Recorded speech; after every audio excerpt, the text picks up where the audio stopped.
Praise the Lord. सो हम बात कर रहे थे कि wisdom makes all the difference, wisdom makes all the difference. अब खुदावन क्या समझाना चाह रहा है? खुदावन कह रहा है वर्स 2 के अंदर क्या समझा रहा है, ये देखो। खुदावन ये समझा रहा है, all are pure and anointed, all are pure and but not all are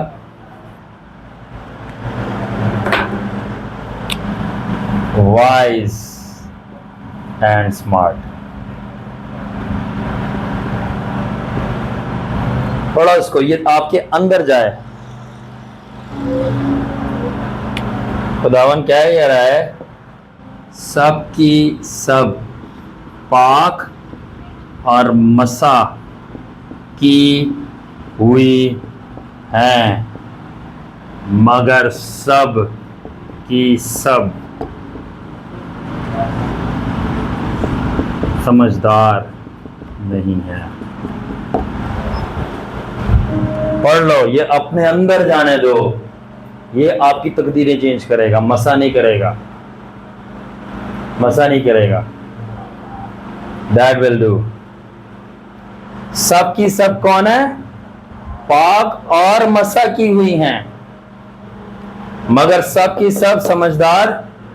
यही चीज है, एक अमीर रह जाता है, गरीब रह जाता है। क्यों? समझदारी। यही चीज है, एक मिनिस्ट्री में ऊपर आता है, एक नीचे आता है, गिफ्ट्स होने के बावजूद भी। एक फर्क क्या है? क्या है? समझदारी। दुनियावी मामलात में एक आगे रह जाता है, एक पीछे रह जाता है। क्यों? समझदारी। एक गरीब से अमीर हो जाता है, एक अमीर से गरीब हो जाता है। एक ही फर्क है, और वो क्या है? अगर समझदारी है ना, तो आपको किस्मत का मोहताज होने की जरूरत नहीं पड़ती। याद रखना, समझदारी और हिकमत के आगे जो किस्मत है ना, वो सर झुकाती है। बल्कि मैं तो यही बोलूंगा कि किस्मत वालों को ही समझदारी और हिकमत मिलती है। नबी सुलेमान ने खुदा से हिकमत मांगी थी, काम उसने जो भी किए, और याद रखना वो भी हिकमत से किए थे। बेवकूफ़ बंदा भी जो है ना 1000 बीघियाँ जमा नहीं कर सकता। किया गलती था, बट वो कमाल समझदारी से किया था।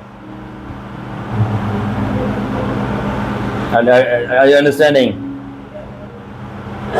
तो इसलिए आप ये चीज सीखें। जोएल जरा check the camera, it's fine, ठीक है। तो अब learn to evaluate wise the fools among church, not just pure and the gifted ones. इसलिए सीखो कि आप समझदार और बेवकूफों को आइडेंटिफाई करो। सिर्फ ये नहीं देखो कि आपके चर्च में कौन गिफ्टेड और मसा किया हुआ है। ये चीज आपकी काया पलट देगी, क्योंकि ये जो तमसील हमें सिखाती है कि प्योरनेस, खालिस होना, पाक होना और मसा होना कंबाइंड टुगेदर। प्योरनेस और मसा किया हुआ होना भी कंबाइंड टुगेदर काफी नहीं था बादशाही के अंदर घुसने के लिए। कुछ इससे बढ़कर चाहिए था, और वो क्या चीज थी? लगता है वकास भाई को मजा आ रहा है, ऐसे ही है। कभी आपने इस तमसील में ये चीजें देखी? मैंने भी नहीं देखी, होली स्पिरिट ने दिखाई। चलो क्लैप करो होली स्पिरिट के। जी सर।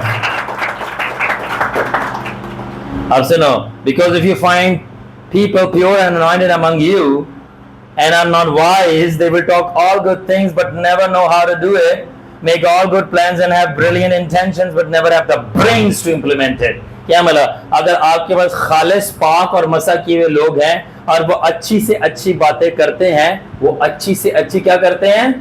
वो पाक से पाक क्या करते हैं? मगर उनकी बातें सिर्फ बातें ही होंगी, वो कर नहीं पाएंगे। क्योंकि कोई भी चीज करने के लिए पकीजगी और मसा नहीं, हिकमत और दनाई चाहिए होती है। यानी हाथ नहीं चाहिए होते, दिमाग चाहिए होता है। अगर इंसान के पास दिमाग है ना, भले हाथ कटे हुए वो फिर भी कर लेगा, मगर अगर इंसान के पास दिमाग नहीं और हाथ से सलामत है, वो नहीं कर पाएगा। आपने पास्टर निक को देखा होगा, जिसका लिमलेस वो बंदा है, उसके पास दिमाग अच्छा है, वो स्विमिंग भी कर रहा है और वो सारे काम कर रहा है, वो मोटिवेशनल स्पीकर है और वो दुनिया को जीत रहा है यीशु मसीह के लिए। और यहाँ पे अच्छे भले हाथ पैर होकर भी वो नहीं जीत पा रहे। तो मसला पता है क्या है? खैर है अगर आपके पास हाथ नहीं है, बट खैर नहीं है अगर दिमाग नहीं है। मैं कह रहा हूँ अच्छी रूह और अच्छा दिमाग नेमत है। अच्छी रूह और अच्छा दिमाग नेमत है, ठीक है। All right. सो इसलिए आप अच्छे से अच्छा प्लान बना सकते हैं और अच्छे से अच्छी आपकी तवक्कुआत और इंटेंशंस भी हो सकती है कि यार मैं अच्छा करना चाहता हूँ अपने ख़ानदान के लिए, अपनी फैमिली के लिए, अपनी बीवी के लिए, अपने बच्चों के लिए, तो अपने चर्च के लिए और सबसे बढ़कर अपने खुदा के लिए, मगर कर नहीं पाओगे इसलिए कि आपके पास एक ज़ोर आवर हाथ नहीं थे और एक मजबूत टांगे नहीं थी, बल्कि आपके पास एक समझदार दिमाग नहीं था। समझ आ रही है? तो इसलिए उसके चरणों में झुक जाओ, जिसके पास है उसका पीछा करो अलीशा की तरह। याद रखो, अगर अलीशा एटीट्यूड नहीं रखोगे, मैं अक्सर कहता हूँ ये लिख लो वर्ड अलीशा एटीट्यूड, अगर आप अलीशा एटीट्यूड नहीं रखोगे कहीं नहीं पहुंचोगे एज अ शागिर्द। जो शागिर्द अपने उस्ताद से दूर रहता है, उस्ताद से भागता है, वह गंडेरियों की तरह जब वो चुस जाती हैं उसको फेंक दिया जाता है, उसकी वो हालत होगी। याद रखना, अपना आप टाइम मेजर करो, आप अपने स्पिरिचुअल फादर, अपने उस्तादों से कितना दूर रहते हो और किसके साथ रहते हो उनके टाइम। अगर आपका टाइम उस्तादों से दूरी में और किसी और के साथ ज्यादा है एज कम्पेयर टू आपके टीचर्स जो खुदावन ने मुकर्रर किए हैं, anointed man of God, spiritual father, तो आप समझ जाओ वो गुंडेरी हो जो चूस के फेंक दी जाएगी। उसके अंदर कुछ होता है, रस होता है, यानी इसकी कोई वैल्यू नहीं है। इस तरह आप में से अनॉइंटिंग शैतान और दुनिया चूस के बाहर निकाल लेगी, आप खाली हो गए, आपको फेंक दिया जाएगा। और जो पौधा ज़बूर 1 में दरिया के किनारे, दरिया के करीब लगाया गया, वो वक्त पर फलता है। क्यों? उसको टाइम पे वाटर मिल रहा है। आपको टाइम पे इम्पार्टेशन, नॉलेज, विजडम, एजुकेशन, प्रोटेक्शन सब कुछ मिलेगी, क्योंकि आप पौधे, आप दरिया के पास हो। दरिया आपका स्पिरिचुअल फादर है, आपका टीचर है, वो आपकी कम्युनिटी है जिसमें खुदावन ने आपको रखा है। तो ऑलवेज इवैल्यूएट कि आपका ज़्यादा से ज़्यादा वक्त जॉब के बाद, घर से भी ज़्यादा मैन ऑफ गॉड, टीचर्स और उन प्रोडक्टिव लोगों के साथ गुजरे जो आपको बना रहे हैं, ना कि आपको खा रहे हैं। इसलिए मैं कहता हूं, खाओ दिमाग नहीं, बनाओ दिमाग, उनके साथ हो। बिलीव में, मैंने कितनी दफा, देखो 2 किस्म के ट्रेनिंग सेशन खुदा देता है, एक under the man of God और directly God with the God of the man.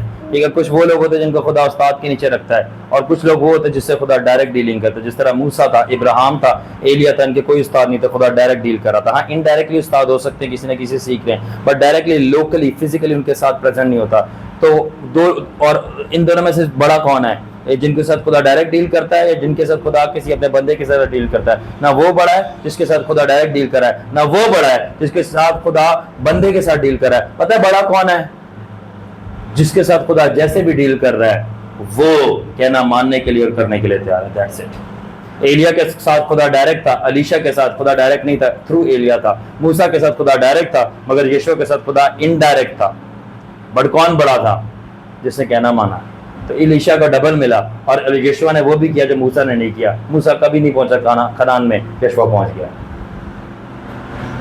जो कहना मानने वाला बड़ा है। मेरे साथ खुदावन डायरेक्ट है, मेरा कोई फिजिकल टीचर नहीं रहा। हाँ, इनडायरेक्ट टीचर्स रहे मेरे, बुक्स के जरिए, वीडियोस के जरिए, एंड स्पिरिट में मेरे इनकाउंटर्स होते रहे। आई हैव लर्न, मैं लर्नर रहा हूँ। It's up to the Lord के खुदावन कैसा आपको टीच करना चाह रहा है, बट सीखने वाला, करने वाला बड़ा होता है। आमीन। Okay. Lacking wisdom will cause all sort of pure anointed people to talk all kinds of nonsense. क्या मतलब? अगर हिकमत की कमी है तो खालिस लोग, आर यू रेडी? अगर हिकमत की कमी है तो खालिस लोग और मसा किए लोग। अगर हिकमत की कमी है तो कौन लोग? खालिस लोग और मसा किए लोग हर किस्म की बकवास करेंगे। इंग्लिश में लिख दूं? इंग्लिश में लिख दूं?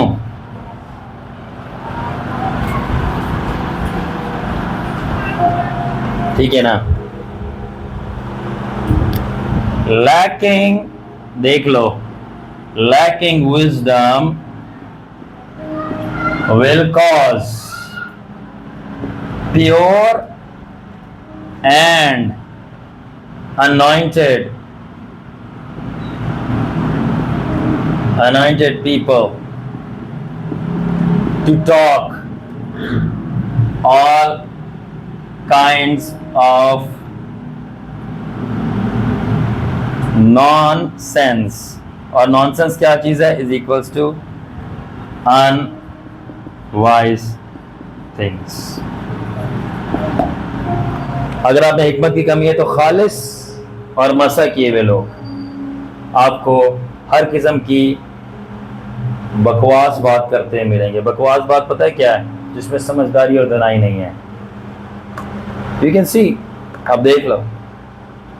और हम सबक क्या सीखते हैं? इसलिए हम सबक सीखते हैं कि अगरचे कोई पाक भी है और कोई गिफ्टेड भी है, मगर उनका दिल सीखने पे नहीं है, तैयारी पे नहीं है, लर्निंग पे नहीं है, प्रिपरेशन पे नहीं है, करेक्शन पे नहीं है, अपने आप को ठीक करने पे नहीं है। और क्यों नहीं है? क्योंकि वो समझदार नहीं है। तो ओवर टाइम उनका जो पाक है वो नापाक बन जाएगा और उनका जो मसा है वो जाता रहेगा, क्योंकि वो समझदार नहीं और उन्होंने सीखा नहीं और अपने आप को करेक्ट नहीं किया। तो जो गंदे दाने थे, वो जो झाड़ियां थी, वो एक वक्त आया कि वो जंगल बन गया और वो कभी फल नहीं लेके आ सके। कितने लोगों को समझ आ रही है? और pure and anointed will miss the mark in the end. खालिस, पाक और मसा किए लोग आखिर में रह जाएंगे। पर अगर कोई समझदार है और दना है और हिकमत से भरा है, वो आखिर में उसकी नैया पार हो जाएगी, वो पहुंच जाएगा बादशाह। पूछो क्यों?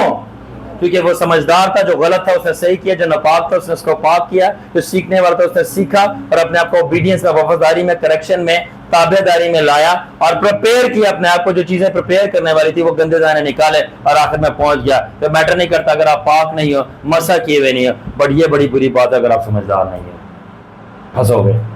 क्योंकि अगर आप समझदार हो तो पाक हो जाओगे,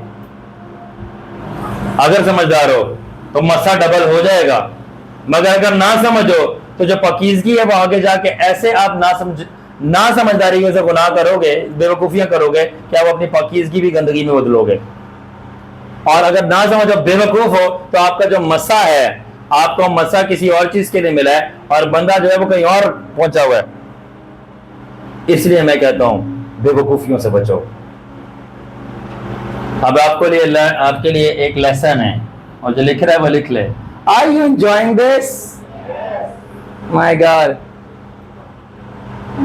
ओके, लेसन क्या है? लेसन, ये मेरा फेवरेट लेसन है, लेसन।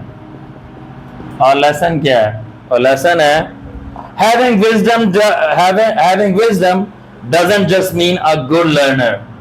ये देखें, having wisdom, ठीक है, doesn't just mean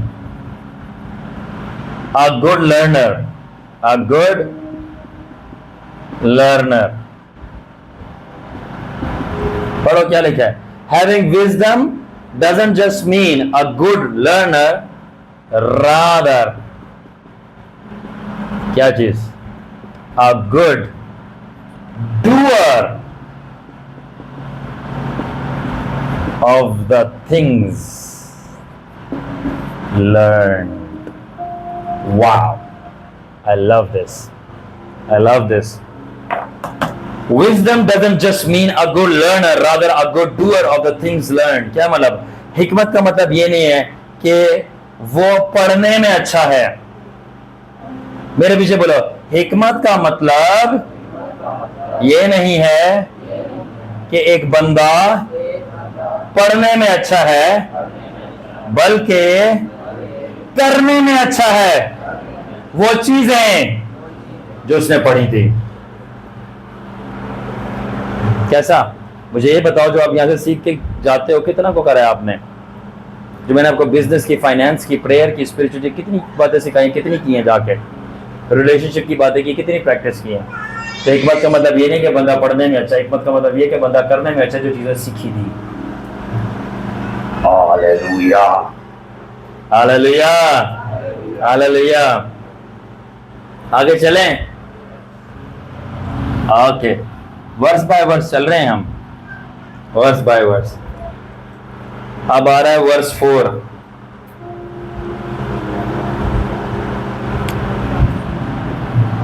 अब आगे हम वर्स 4 के ऊपर, वर्स 4 के ऊपर। अब वर्स 4 क्या कह रही है?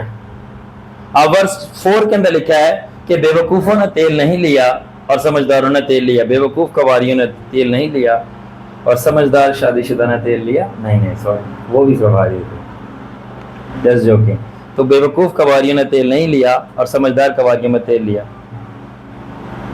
अब ये जो आयत है ना, इसके आगे आप पढ़ें, वो सो रही हैं और फिर वो उठ गई हैं, फिर वो चली गई।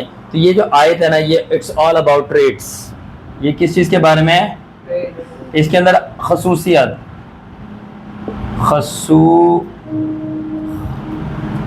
खसूसियत, इसके अंदर खसूसियत है बेवकूफ़ों और समझदारों की। ओके, क्या खसूसियत है? अब जिन्होंने तेल लिया, ठीक है, कि उन्होंने तेल लिया और जब खुदावंद आया तो वो रेडी हो गई, तो वो पता है किस चीज़ को जाहिर करती है? प्रेपरेशन को।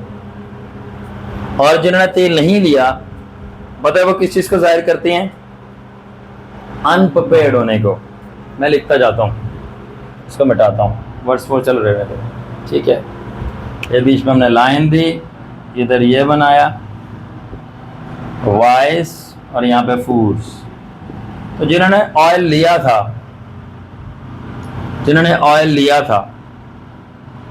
टुक ऑयल, जिन्होंने ऑयल लिया था, वो किस चीज़ को जाहिर कर रहा है? प्रिपरेशन।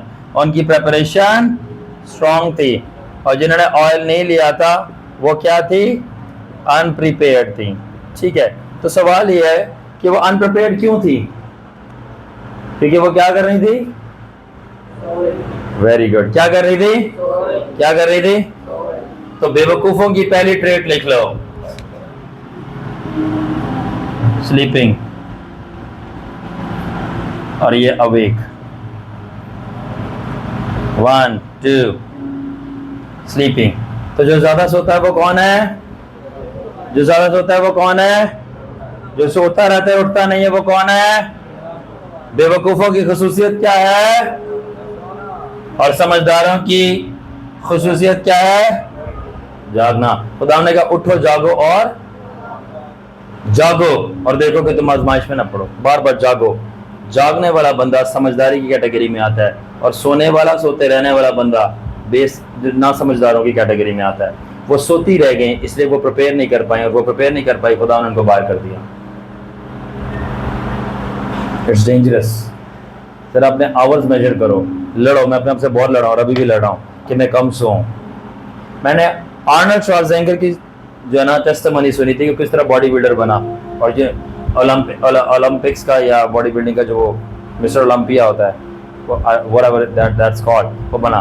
उसने बोला मैंने डिटरमाइन कर लिया था कि मैं 24 घंटों में सिर्फ 4 घंटे सोऊंगा, और बाकी में आधा मैं अपने मिलिट्री की जॉब करूंगा जिसका बाप करवा रहा था, और बाकी जो है अपनी ट्रेनिंग करूंगा। 4 घंटे सोऊंगा। मैंने कहा अगर दुनियावी बंदा कह रहा है कि मैं सिर्फ 4 घंटे सोऊंगा क्योंकि मुझे कुछ बनना है, तो मैंने तो खुदावन के लिए बहुत कुछ करना है। मैं पूरे 12 घंटे सोऊं, तभी खुदावन कहता दुनिया के लोग मेरे लोगों से ज़्यादा होशियार हैं। वाई? मुझे जहर लगता है ज़्यादा सोना और ज़्यादा खाना भी। याद रखना, अगर जहाँ पे ज़्यादा ईटिंग है, भले ही अनॉइंटेड बंदा है, तो वो 10 कवारियां अनॉइंटेड थी ना, भले ही पाक जी रहा है, बट वो भले ही पाक है, भले ही अनॉइंटेड है, बट समझदार, ये अलग डायमेंशन है। तो जो ज़्यादा खाता है और ज़्यादा सादा सोता है, वो अनॉइंटेड भी होगा, वो पाक भी होगा, मगर समझदार नहीं है। इन the and he will go. खुदावन ने जैक को ये वार्निंग दी थी कि कम खाया कर, प्रोफेसी की। अब देखो खुदावन को नबूवत देने की जरूरत पड़ गई कि कम खाया कर। अर्नेस्ट मल को भी ये वार्निंग आई थी, यू नो दैट, टेस्टिमोनी है। अर्नेस्ट मल को भी, अगर बंदा अनॉइंटिंग में फ्लो कर रहा है तो उसका मतलब वो स्पिरिचुअली फिट है, बट अगर उसकी बॉडी फैली हुई है तो उसका मतलब उसने अपने बॉडी पे काम नहीं किया। मैं किसी को क्रिटिसाइज नहीं कर रहा, बट वो फिजिकल एरियाज में अनडेवलप है। That's how it is. All right. So जो तेल लेना है वो प्रिपरेशन को जाहिर करता है। तो वाइज की जो वाइज हैं, ठीक है, जो वाइज लोग हैं, समझदार, तो याद रखा मैं ब्लू से लिख रहा हूं। तो वाइज लोगों की जो ट्रेट है वो होती है, मैं दोबारा से यहां लिख रहा हूं, वो है प्रिपरेशन। और यहाँ पे थर्ड लिख रहा हूँ, जो समझदार लोगों की खुसूसियत है ना, अब उनको तैयारी करते हुए देखा, क्या कर रहा है, बुक पढ़ रहा है, क्या कर रहा है, दुआ कर रहा है, क्या कर रहा है, किसी ना किसी से बिजनेस डील कर रहा है, क्या कर रहा है, कहीं ना कहीं इन्वेस्ट कर रहा है, क्या कर रहा है, किसी ना किसी हाई जेंट्री के बंदे से ताल्लुकात बना रहा है, आगे फ्यूचर यूज किया जाए, मिनिस्ट्री के लिए जाके बिजनेस के लिए, क्या कर रहा है, कोई अच्छी वीडियो देख रहा है, ना कि टिकटॉक पर स्क्रॉलिंग कर रहा है, ना कि फेसबुक पर स्क्रॉलिंग कर रहा है, ना इंस्टाग्राम की दूसरी की रीलें चेक कर रहा है। मैं आपका बकवास कंटेंट क्यों देखूं, कचरा, सॉरी, मैं क्यों देखूं शाहरुख खान ने क्या किया है।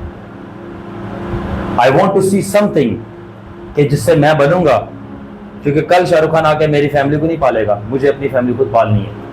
I want to see something, मुझे क्रिस्टियानो रोनाल्डो को नहीं देखना पर्पसली, मुझे कुछ ऐसा कंटेंट देखना है जिससे मैं बन सकूं, जिससे मैं कुछ कर सकूं, खुदावन के लिए भी और अपनी फैमिली के लिए भी। और कल को जो मेरी फैमिली हो, मेरी स्पाउस हो, वो खुदावन का शुक्र अदा करे कि पार्टनर ऐसा है। क्यों? ये पैसे को भी समझता है, ये दीन को भी समझता है, ये दुनिया को भी समझता है, और ये मुझे भी समझता है, क्योंकि इसने ब्रेन की स्टडी की है, इसलिए इसको मुझसे खुद से ज्यादा ये मुझे समझ लेता है। वाह, ये खुदावन जैसा है, क्योंकि खुदावन भी आपको आपसे ज्यादा समझता है। You are like the sons of God. अपनी शबी पे बनाया, क्या मिलाकर शबी पे बनाया था, अपने बाप जैसे। आपका बाप आपको आपसे ज्यादा जानता है, आपको अपने पार्टनर से, अपने फैमिली वालों को उनसे ज्यादा जानना चाहिए। वो कैसे, जो उनको नहीं पता कि ये करेंगे, आपको पता है करेंगे, क्योंकि आप अपनी बाप की छवि पे हो। जिस तरह वो आपको आपसे ज्यादा समझता है, आप अपने इर्द गिर्द के लोगों को उनसे ज्यादा समझते हो, और उनकी करने से पहले आप बता दो क्या करेंगे वो, ना सिर्फ प्रोफेटिकली बल्कि आप इतने इंटेलिजेंट हो। Develop yourself please. तो कल को जो आपका स्पाउस है, जो भी पार्टनर हो, वो शुक्र अदा करे, ना कि वो रोए। Develop yourself spiritually, financially, intellectually, रूहानी तौर पे भी, दिमागी तौर पे भी, जेब के तौर पे भी, और कम्युनिकेशन में भी। ये बात कैसे करें, ओए तू तलाक कर रहे हो, फारिग रिलेशन डूबेगा। मैं अभी से कह रहा हूँ, डूबेगा। मिनिस्ट्री रिलेशनशिप और मैरिज रिलेशनशिप हो, बिजनेस रिलेशनशिप हो, सबकी बेसिक्स और प्रिंसिपल सेम है। That's it. अभी से दिमाग भी ठीक करो, जुबान भी ठीक करो, और जेब भी ठीक करो। If you want to prosper, किसी भी रिलेशन में, किसी भी बिजनेस में, किसी भी सक्सेस रोड पे, सबके प्रिंसिपल्स कॉमन है। आपको पता चलेगा कितने सारी जगहों पे आपके माँ बाप गलत थे, और पता चलेगा आपकी बहुत सारी जगहों पे आपके बच्चे गलत थे। देखो, गलत होना बुरी बात नहीं है, गलती को वैसे छोड़ देना गलत बात है। Improve, develop, change. आप दरख्त थोड़ी है कि आप चेंज नहीं कर सकते अपने आप को, मूव करो। ठीक है, तो अब ऑल राइट, इसको मैं थोड़ा सा बेहतर करके लिखूंगा। ठीक है, मिटा के बेहतर करके लिख रहा हूं। ठीक है, सो पहली चीज मैंने आपको बताई, अवेक। वो कौन क्या करते हैं? वो जागते हैं। स्लीपलेस, स्लीप जो है वो थोड़ा करेंगे, और ये लोग जो हैं स्लीप मोर, स्लीप मोर। अब क्योंकि ये जागते हैं और थोड़ा सोते हैं, इसलिए प्रेपरेशन इनकी डाटी घणो होती है। प्रीपरेशन, इनकी प्रेपरेशन स्ट्रांग होती है, किसी भी, चाहे एग्जाम की हो, चाहे बिजनेस की हो, चाहे फाइनेंस की हो, चाहे किसी रिलेशनशिप में एंटर करना, चाहे मैरिज की हो, चाहे मिनिस्ट्री की हो। क्योंकि ये बंदा जागता है और सीखता है। It will be good, it will be good. Number 2, अब ये लोग क्या कहते हैं, फूल्स की क्या कैरेक्टरिस्टिक्स है?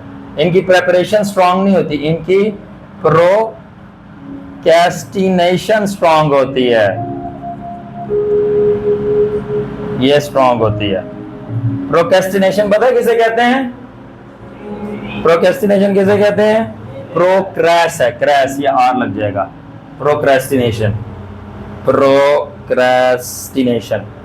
तो समझदारों की तैयारी तगड़ी होती है, और बेवकूफों की सुस्तियां तगड़ी होती हैं। नवाबों को उठाना पड़ता है, और समझदार जो है वो खुद ही उठा होता है, और वो दूसरों को उठा। इससे ही पता चलेगा। देखो, यही तो चीज मैंने आपको बताया। 4th वर्स में खुदावन ने जाहिर की खुसूसियत बेवकूफों और समझदारों की।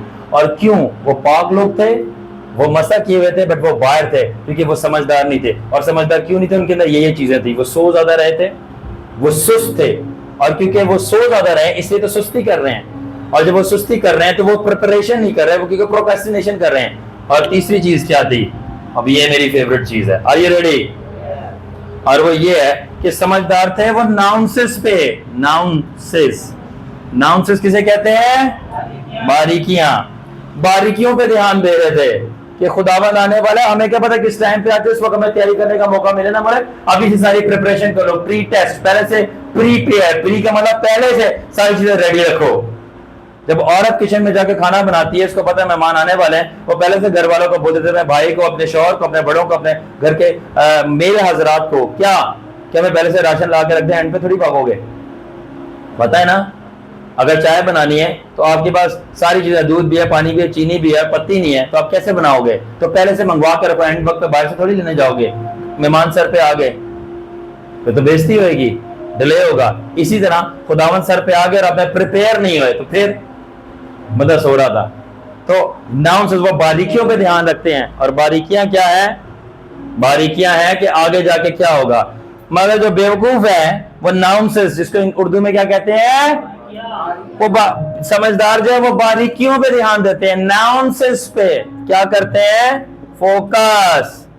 पर जो बेवकूफ है वो नाउंसेस पे नहीं, वो नॉनसेंस पे फोकस करते हैं। उनका फोकस यहां पे होता है नॉनसेंस।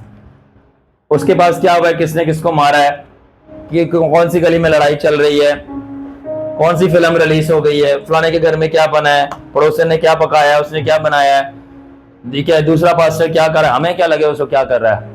हमें अपने आप को डेवलप करना है।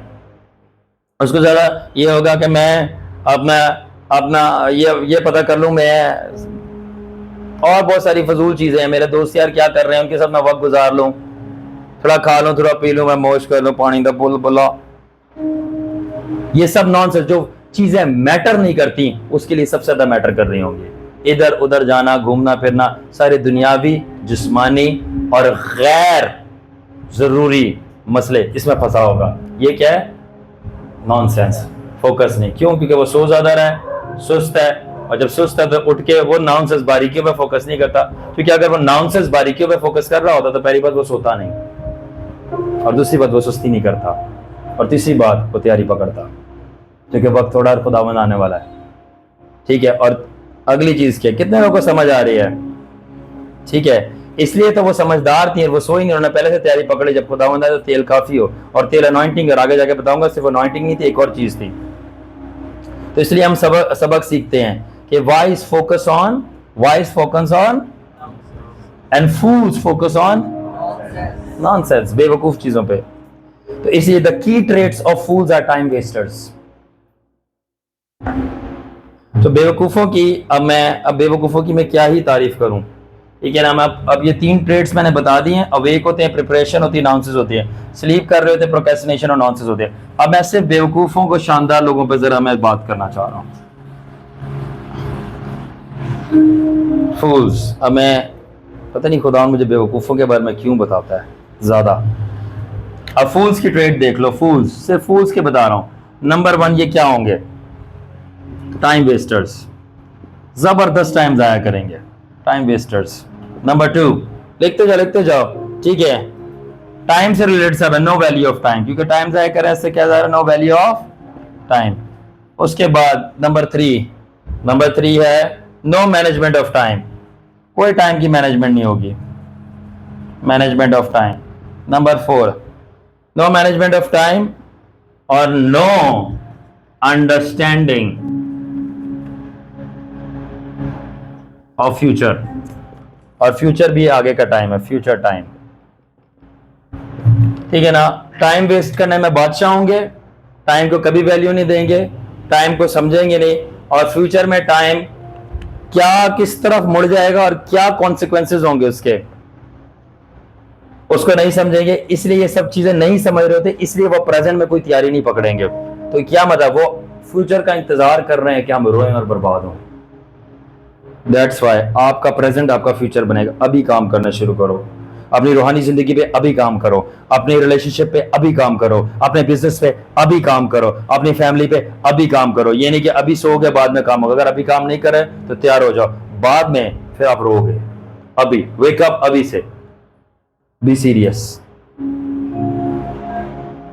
और एक और चीज मेरे को सीखने की मिली और वो ये थी कि अगर आप लोगों को पता लगाना है कि कितना बंदा समझदार है और कितना बंदा बेवकूफ है, सिर्फ उसकी जिंदगी में ये देखो कि नंबर 1 वो टाइम को कितना समझता है, नंबर 2 वो किसको ज्यादा टाइम देता है, और नंबर 3 वो फ्यूचर टाइम के लिए अभी क्या कर रहा है। ये 3 चीजें समझ के आप बता दोगे कितना बंदा समझदार है या बेवकूफ है। क्या है? नंबर 1 वो टाइम को कितना समझता है, नंबर 2 वो टाइम किधर ज्यादा इन्वेस्ट कर रहा है, नंबर 3 वो फ्यूचर टाइम के लिए अभी क्या कर रहा है, स्पिरिचुअली, फिजिकली, फाइनेंशियली, मैरिटली, शादीशुदा के लिए। बंदा फारिग है, फ्लैट है, अगर टाइम को नहीं समझता। You must know. देख लो, इसमें माँ बाप भी है, इसमें बच्चे भी हैं, इसमें रिश्तेदार भी हैं, इसमें पास्टर्स भी हैं। नंबर 1 वो टाइम को समझता है, नंबर 2 वो टाइम किधर सबसे ज्यादा दे रहा है, नंबर 3 वो फ्यूचर टाइम जो आने वाला है उसके लिए अभी क्या कर रहा है। क्या कर रहे हो आप अभी? जी सी, तभी मैं बकास भाई से बोल रहा था जितने भी गिफ्ट हों उसके ऊपर राज एक ही गिफ्ट करता है, wisdom. Wisdom. Oh my Lord.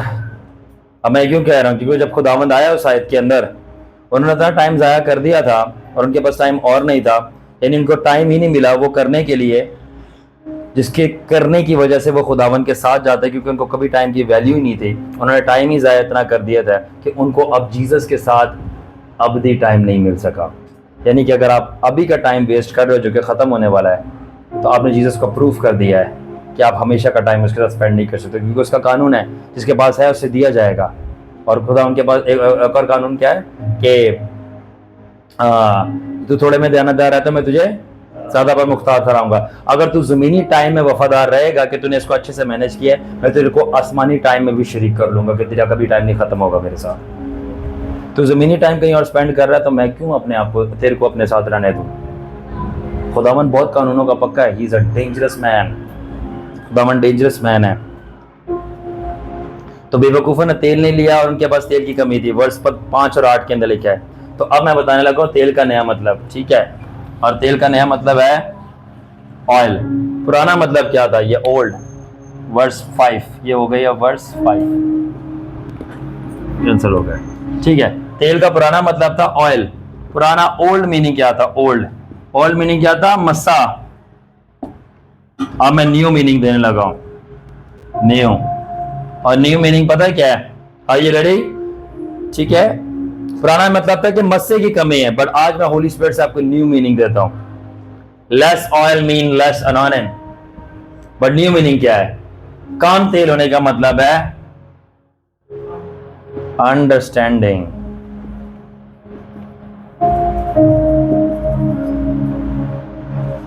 क्या मतलब है, उनकी कुपियों में तेल कम था। पुराना मतलब था उनकी कुपियों में तेल कम था, मतलब दे हैड लेस अनॉइंटिंग, उनके पास मसा कम था। Are you ready. और नए मतलब के मुताबिक, आर यू रेडी। पुराने मतलब के मुताबिक जो प्रीचर्स ने हमें सिखाया, उनकी कुपियों में तेल कम था, यानी उनकी रूहों पे मसा कम था। और नए मतलब के मुताबिक के ऑयल का क्या मतलब है, अंडरस्टैंडिंग। और अंडरस्टैंडिंग को उर्दू में क्या कहते हैं, अक्ल या समझदारी। अक्ल या समझदारी। तो पुराने मतलब, सुनो मजा लो इस बात का, कुछ मजा लेंगे, कुछ शर्मिंदा होंगे। पुराने मतलब के मुताबिक उनकी रूहों में मसा कम था, और नए मतलब के मुताबिक, आर यू रेडी, उनके दिमागों में अकल कम थी। हालेलुया। कुप्पी क्या है, पुराने मतलब के मुताबिक स्पिरिट। ऑयल क्या है, अनॉइंटिंग।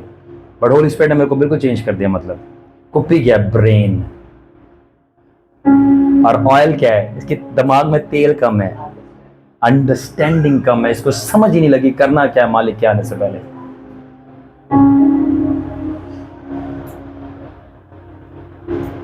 अब मैं एक बात लिखने लगा हूं और मैं बोलूंगा नहीं, आप पढ़ोगे। Are you ready. कितने लोग एंजॉय से बढ़कर अब दिमाग रोशन हो रहे हैं उनके।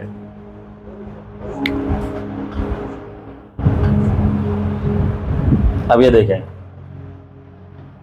दे had lamps but no oil. क्या है उनके पास? बेवकूफों के पास लैम्प्स तो थे, कुपियां थी, मगर उसमें तेल नहीं था। अब देखो अनान, get ready my boy, see this, are you ready अवेस? See this. अब इसका तर्जुमा क्या है जो होली स्पिरिट ने दिया? वर्स, कौन सी वर्स थी ये? 5 और 8 के अंदर लिखा उनके पास कुपियां हैं, बेवकूफों के पास बट तेल उनमें। तो होली स्पिरिट ने इसकी मुझे इंटरप्रिटेशन क्या दी, जरा पढ़ लो मेरे साथ साथ पढ़ो। ये लिखो, क्या लिखा है? कैन, पढ़ो, हैव, पढ़ो क्या लिखा है? क्योंकि अनॉइंटिंग क्या है? ठीक है, fools can have the anointing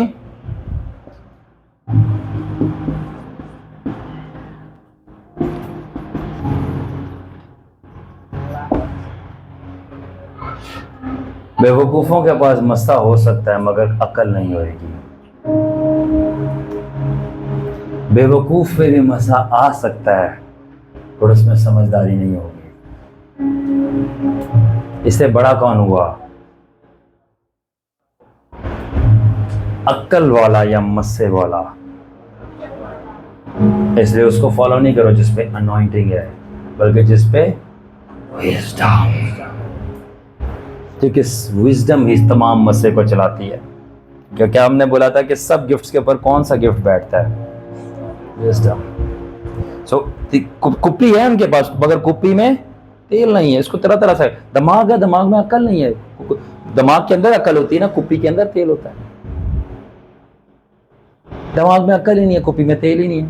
क्या मतलब? बेवकूफों के पास मस्सा हो सकता है, मस्सा हो सकता है बेवकूफों के पास, क्योंकि हर इंसान के पास ब्रेन होता है बट ब्रेन में सबके पास अकल नहीं होती। यानी बेवकूफों के पास मस्सा हो सकता है बट अकल नहीं होगी, क्योंकि अकल नहीं है तो जो मस्सा है वो जाया करेंगे। रोया देखने की नेमत है, शिफा देखने की नेमत है, मगर लगा हुआ दुनिया में।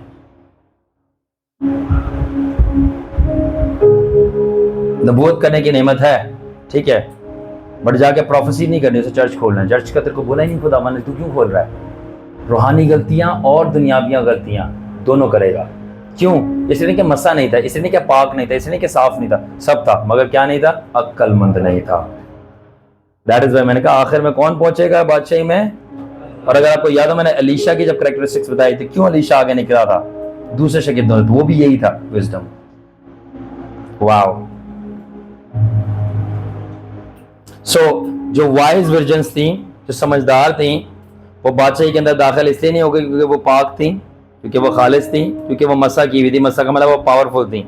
तो वो पावर की वजह से नहीं और ना प्योरिटी की वजह से अलोन, बल्कि विजडम की वजह से एंटर हुई। तो उनकी जब कुपियों में, अगर आप समझदार की बात करें, अब इसको रिवर्स कर दो एग्जाम्पल को, और उनकी कुपियों में तेल भरा हुआ था समझदारों की, तो क्या मतलब है? उनके दिमागों में अंडरस्टैंडिंग क्या थी? भरी हुई थी। उनकी दिमाग में हिकमत भरी हुई थी, उनकी अक्ल में समझदारी भरी हुई थी।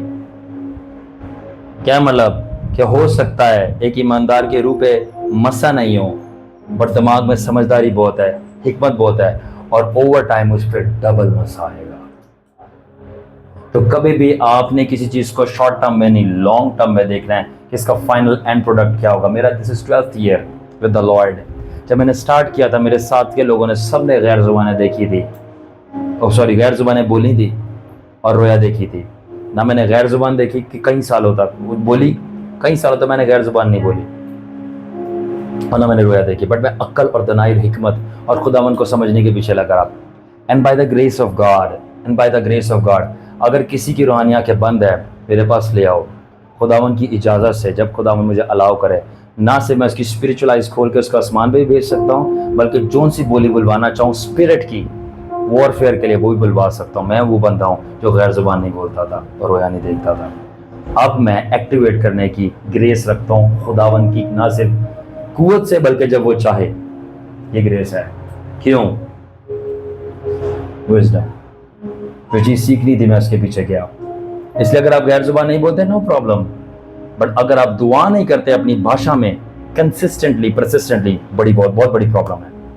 बहुत बड़ी प्रॉब्लम है। बहुत बड़ी प्रॉब्लम। इसलिए आपको अंडरस्टैंडिंग है जो बादशाही में ले जाएगी, और बेवकूफ़ियां हैं, और सबसे बड़ी बेवकूफ़ी है सुस्ती और ना सीखना, आपको बादशाही से बाहर कर देगी। इसे सीखो। अब इससे एक और हम सबक सीखते हैं। बेवकूफ बादशाही में दाखिल हुए तो अब सब मजे की बात, वो बेवकूफ क्या नापाक थे? क्या उन पे मसा नहीं था? वो पाक और मसा किए हुए लोग थे मगर समझदार नहीं थे। तो जो अंदर गए वो कौन थे? वो पाक तो थे, वो मसा भी थे, मगर इसके साथ एक और क्या चीज थे वो लोग? विजडम, समझदार लोग थे। तो इससे हम क्या लेसन सीखते हैं? ये ले लेसन लिखो। और लेसन क्या सीखते हैं? ओनली the wise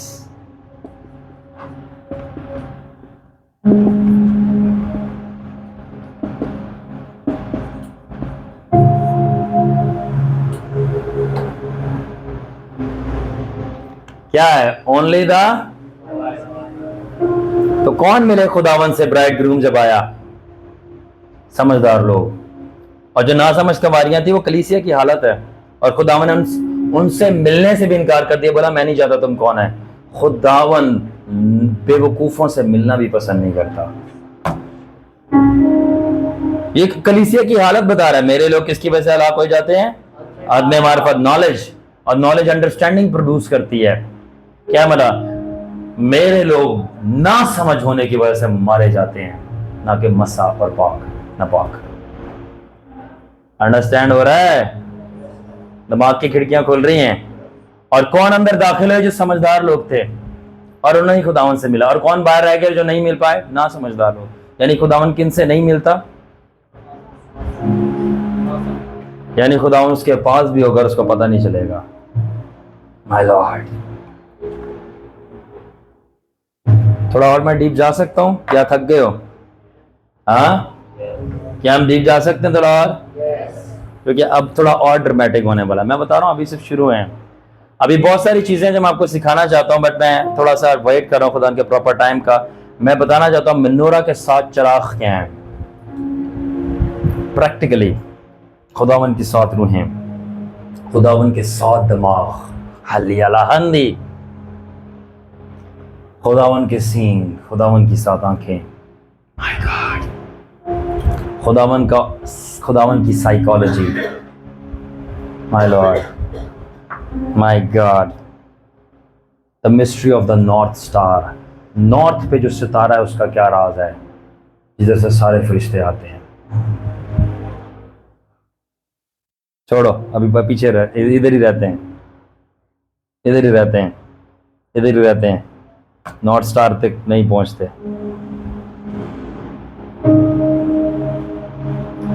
ओके, अब ऐसा क्यों है? क्योंकि खुदावन, वाई, ऐसा क्यों है कि खुदावन सिर्फ समझदारों से क्यों मिला?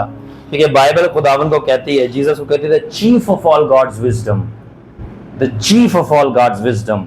खुदावन की कुल हिकमत का जो चीफ है, सरदार है, वो यीशु नासरी है।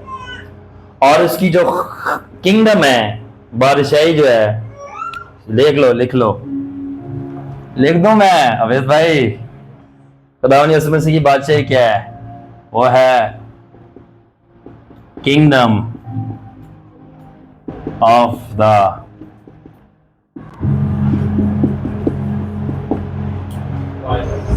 खुदावन यीशु मसीह की बादशाही कौन सी है? The wise. खुदावन यीशु मसीह की बादशाही the kingdom of the wise. Therefore,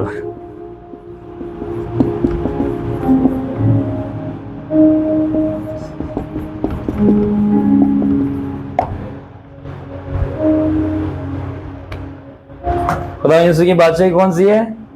समझदारों की बादशाही है। इसलिए ना समझ या बेवकूफ लोग दाखिल नहीं होंगे। हो सकता है कि दुनिया में आप बड़े बेवकूफ लगते हो, आप मैथ्स फेल हो, आप पढ़े लिखे नहीं हो, ये चीज समझदारी को जाहिर नहीं करती। समझदारी को पूछे क्या चीज जाहिर करती है? आपने अपने आका को, यसु नासरी को कितना समझा, जो वो चाहता था किया, ये समझदारी है। मैट्रिक करना, इंटर करना, पढ़ना लिखना, ये समझदारी नहीं है। खुदावन को समझना और जो वो चाहता है वो करना, और जो चाहता है वो बनना, ये समझदारी है, ना कि तालीम। ये भी मैं क्लियर कर दूं। जो खुदावन चाह रहा है वो आपने किया है, खुदावन जो आपको बनाना चाह रहा है वो आप बने हो, ये समझदारी है। क्योंकि खुदावन की बादशाही समझदारों की बादशाही है, इसलिए ना समझने वाले लोग यानी बेवकूफ कहां रहेंगे? बाहर। और जब यीशु मसीह पैदा हुआ था तो कौन उसको देखने सोना मुरलोबान लेके आए थे? उर्दू में क्या लिखा है? उर्दू में दसो की लिखा है? मजूसी। अब प्रॉब्लम उर्दू की लैंग्वेज की ये है कि वो आपको प्रॉपर डीप फुल मीनिंग नहीं देगी। जिन्हें लाया गली दे पीछे तुर चली, पंजाबी च में क्या है, हुण इनू इंग्लिश से तर्जमा करो, कर लोगे तुसी? एक्यूरेट तर्जमा नहीं कर सकते ना पूरा ਉਹਦਾ मतलब की होएगा। एन जी ਜਿਹੜਾ ਹੀਬਰੂ ਜ਼ੁਬਾਨ है या ग्रीक ਜ਼ੁਬਾਨ है, ਜਿਹੜਾ ਉਹਦੇ ਅੰਦਰ लिख देता है, ਉਹਦਾ accurate full meaning with depth आप तर्जुमा उर्दू में नहीं कर सकते, इसलिए आपको उसमें जाके सीखना है। मगर उसका क्लोजेस्ट तर्जुमा जो है इंग्लिश जुबान करती है, क्योंकि उसके अंदर ज्यादा मीनिंग्स हैं। इसलिए जब मजूसी लिखा है तो मजूसी जब हम सुनते हैं तो हमारी मेंटल पिक्चर या सबकॉन्शियस रीजनिंग जो डेवलप होती है वो ये है कि कोई बंदा ऊंट पे बैठा है, ऐसे ही आता है ना। हमारे को मेंटल ट्रेनिंग ऐसे दी गई है, बट ऐसा नहीं है। वो ऊंटों पे आए थे। जस्ट बिकॉज मैं जहाज पे बैठ के आया हूं, मैं पायलट नहीं हो गया, मैं ट्रैवलर हूं। जस्ट बिकॉज वो ऊंट पे बैठ के आ रहे हैं, जो जिस तरह मीनिंग पोर्ट्रे किया जाता है, मजे की पता, मैं ये भी नहीं पता वो ऊंट पे बैठ के आ रहे हैं, किस पे आ रहे थे, या होंडा CD70 थी उनके पास, पर इनको पता है वो आए हैं। But listen, are you ready? तो वो समझते कि वो गडरिए थे, मतलब वो वीडियो ना इंग्लिश में पढ़ो, ओरिजिनल कॉन्टेक्स्ट में वो उनके लिए लिखा है वाइज मैन।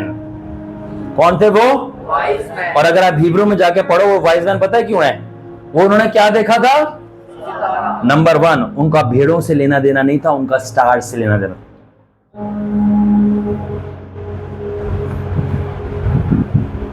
और हमें क्या सिखाया? तो भेड़ संभाल रहे थे। और क्या संभाल रहे थे? शायद वो पार्ट टाइम बिजनेस करते हो, मगर उनका, क्योंकि मैंने रियल पढ़ा है, उनका लेना देना। और यार आज के हमारे जो बाड़े में खड़े होते दूध आपको चौके दे रहे हैं, मज्जा था बफलो का, ब्लैक बफलो का, उनको बोलो सितारा देख के बताएं क्या ये सितारा क्या है? They know nothing. क्या मतलब? Are you ready? वो कौन थे? वो एस्ट्रोनॉमर्स थे,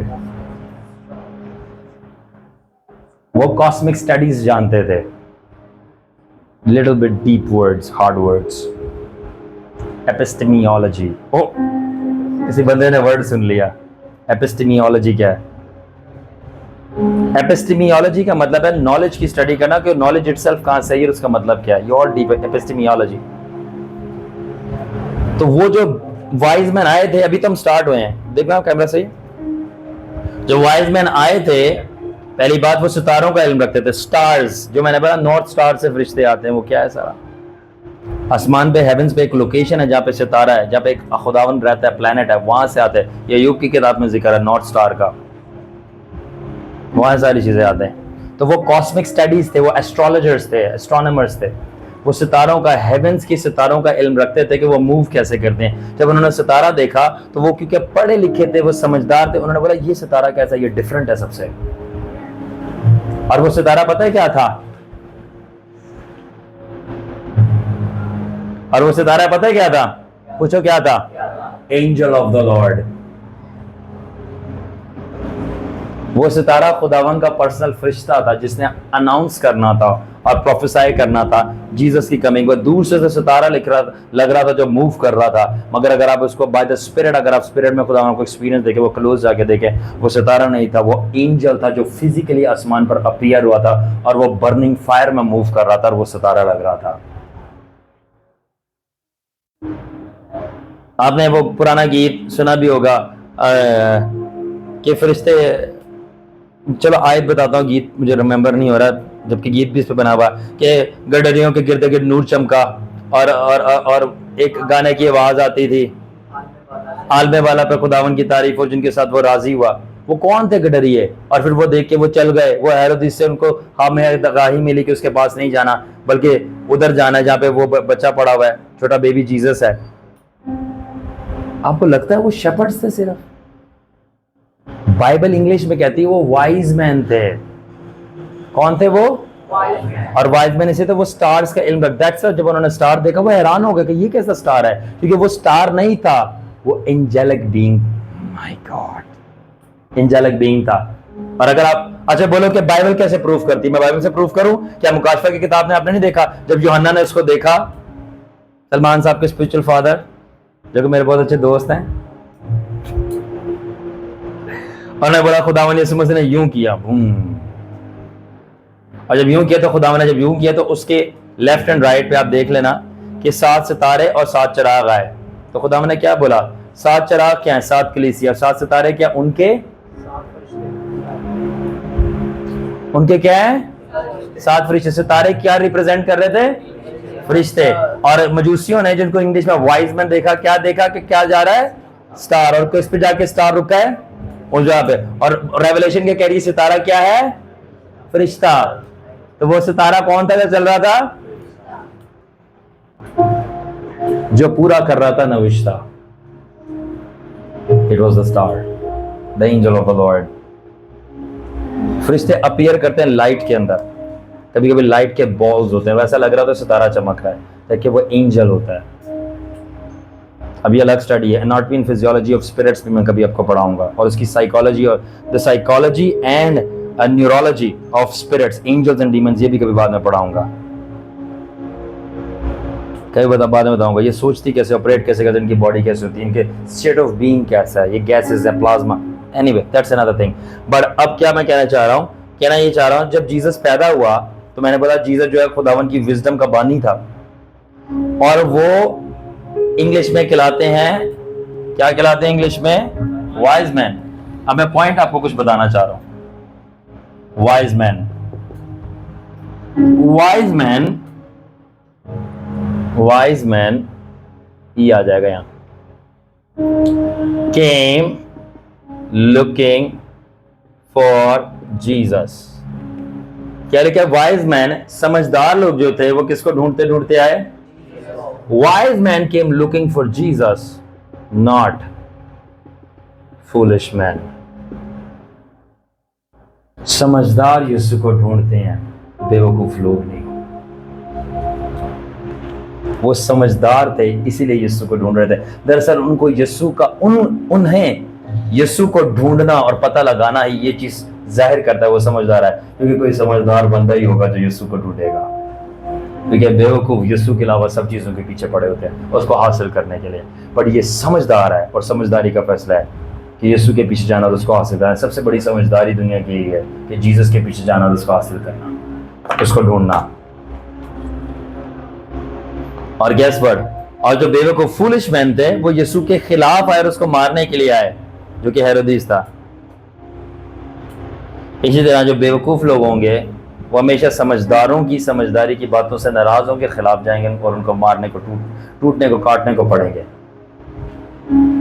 तो हम लेसन क्या सीखते हैं? हम लेसन ये सीखते हैं कि वाइज मैन, समझदार लोग आज भी यीशु को ढूंढते हैं, और बेवकूफ लोग आज भी यीशु को छोड़ के हर चीज के पीछे पड़ते हैं। इसलिए मैं कह रहा हूँ, देखो आपका टाइम सबसे ज्यादा इन्वेस्ट क्या हो रहा है, कहाँ हो रहा है? यीशु को ढूंढने में, या यीशु के अलावा किसी और चीज को ढूंढने में।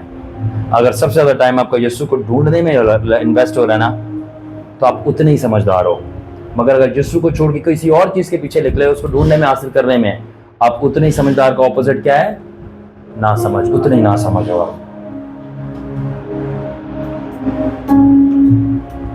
ओपन हो रहा है? ओपन हो रहा है? ओके। अब एक और बात, अब ये लिखते जाओ।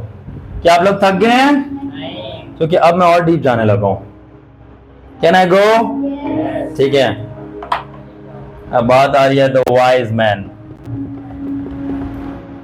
अब आ रही है, हमने टॉपिक आ गया हमारा द वाइज मैन के ऊपर।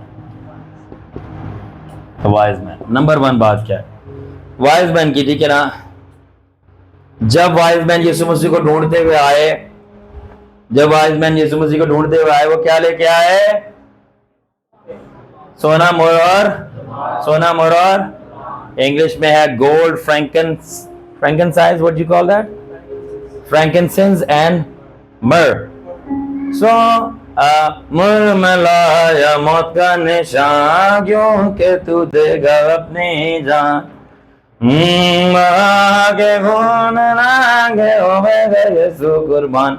अब क्या है? अब जब वो वाइज मैन आ रहे हैं, क्योंकि वो वाइज हैं और वो मिलने आ रहे हैं जीसस से, जो कि खुदावन की विजडम है जिस्म में आई हुई है। मुझे बताओ वो क्या ला रहे हैं? सोना मोरा लबान। मोरा लबान को थोड़ी देर छोड़ो, पीछे क्या रह गया? पीछे क्या रह गया? सोना सस्ता है, उस वक्त भी महंगा था। तो पहली बात याद रखना, वो यीशु के पास जब आ रहे हैं, वो फ्री में नहीं आ रहे हैं।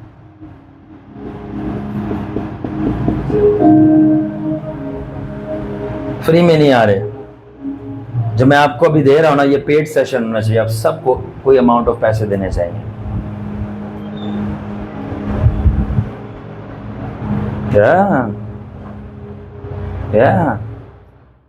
इट इज फाइन अगर आप गॉस्पेल सिंगर्स को नहीं देते बुलाकर, और जो आपको विजडम दे रहा है उसको पैसे पे करो। ये प्रिंसिपल है बाइबल का। क्यों? वो वाइज मैन थे, वो प्रिंसिपल। देखो, बेवकूफों को समझ नहीं आएगी, वो नाराज हो जाएंगे। आप पहले से चले जाओ, मैं काटेंगे मेरी बातें आपको। विजडम, हिकमत काटती है बेवकूफों को। भाग जाओ यहाँ से, भाग जाओ। काटती है हिकमत बेवकूफों को। और याद रखना, बेवकूफों को हिकमत जो है ना बेवकूफी नजर आती है, और उनको बेवकूफियां जो है ना वो हिकमत नजर आती है। तो आपका कसूर नहीं है, आपका मसला बाग़-ए-अदन का है। अब और मजे की बात, अब जो मैंने ये बात बोली है, जो बेवकूफ है उसको ये बात भी समझ नहीं आएगी। इसी से पता चल रहा है बेवकूफ हो। ओके, अब मैं क्या कहना चाह रहा हूं, तो वो वाइज मैन आ रहे हैं जीसस के पास, वो फ्री में नहीं आ रहे, वो गोल्ड ला रहे हैं। और गोल्ड किस चीज को जाहिर करता है? Not free. गोल्ड किस चीज को जाहिर करता है? गोल्ड जाहिर करता है मनी को, प्लस वेल्थ, दौलत को। कभी भी आपको हिकमत फ्री में नहीं मिलेगी, आपको पैसे देने पड़ेंगे। आपको अपनी दौलत देनी पड़ेगी, कोई ना कोई दौलत देनी पड़ेगी, कोई ना कोई हिकमत, कोई ना कोई पैसा देना पड़ेगा, कोई ना कोई वैल्यू देनी पड़ेगी, कुछ ना कुछ झुकाना पड़ेगा। मुफ्त में नहीं मिलेगी हिकमत। मस्सा मुफ्त में मिल सकता है, हिकमत नहीं मिलेगी। मस्सा मुफ्त में किसी ने आके हाथ डाला, इंपार्टेशन हो गई। विजडम नहीं, उसको सीखने के लिए आपको पैसे देने पड़ेंगे। जरूरी नहीं आपको कैश देना पड़े, हो सकता है कोई कुर्बानी देनी पड़े, हो सकता है आपको टाइम देना पड़े। ये पैसा है, वैल्यू, कोई ना कोई वैल्यू देनी पड़ेगी। और दूसरी चीज है, तीसरी चीज है कि वो हेरोड से भागते हुए आए, बचते हुए। वो हेरोड से रनिंग, वो हेरोड से बचते हुए आए, यानी सेफ्टी जो थी ऑन रिस्क थी। डेंजर क्या मतलब है? मतलब ये कि वो हेरोदीस से बचते हुए आए, भागते हुए आए।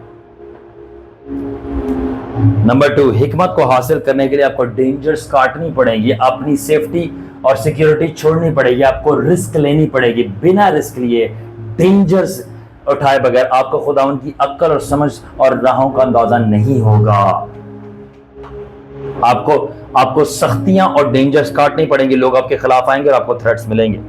देखो, वो भी थ्रेट्स काट के आ रहे थे।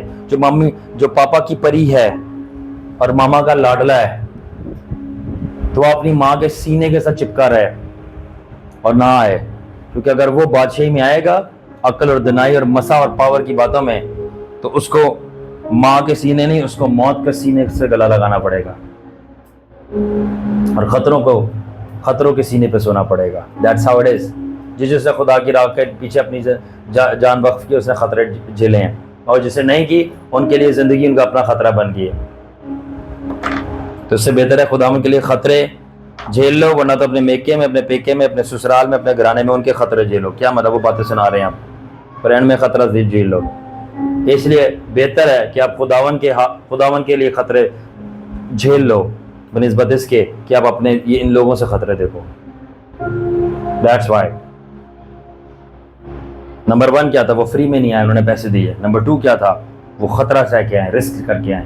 नंबर 3 क्या थी, वो लॉन्ग डिस्टेंस कवर करके आए हैं और होपफुली पैदल आ रहे हो। क्या मतलब, उनकी बड़ी ताकत लगी थी, फिजिकल एक्सर्शन लगी थी। क्या मतलब है कि अगर आपने कोई वैल्यूएबल चीज़ और हिकमत और दनाई की चीज़ लेनी है खुदावंद से, वो कभी भी आपको ईजी नहीं मिलेगी। आपकी ताकत लगेगी, आपका खून पसीना निकलेगा, आपको बैठे बैठे कंफर्ट में नहीं मिलेगी।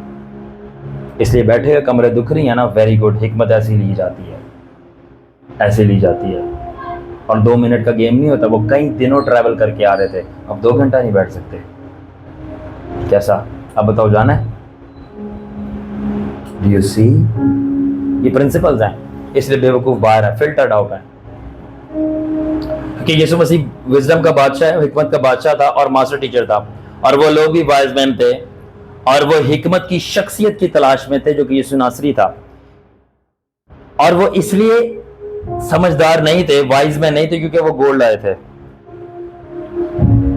आशिर, वो इसलिए समझदार नहीं थे कि वो गोल्ड लाए थे, वो इसलिए समझदार नहीं थे कि वो गोल्ड लाए थे, वो इसलिए समझदार थे कि वो दुनिया के बेस्ट टीचर को तलाश कर रहे थे।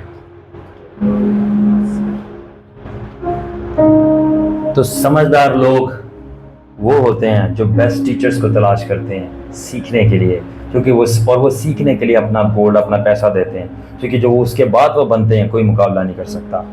इसलिए विजडम फ्री नहीं है, वो फ्री में नहीं आए थे। क्या मतलब था, उनका हार्ट ऑफ लर्निंग था।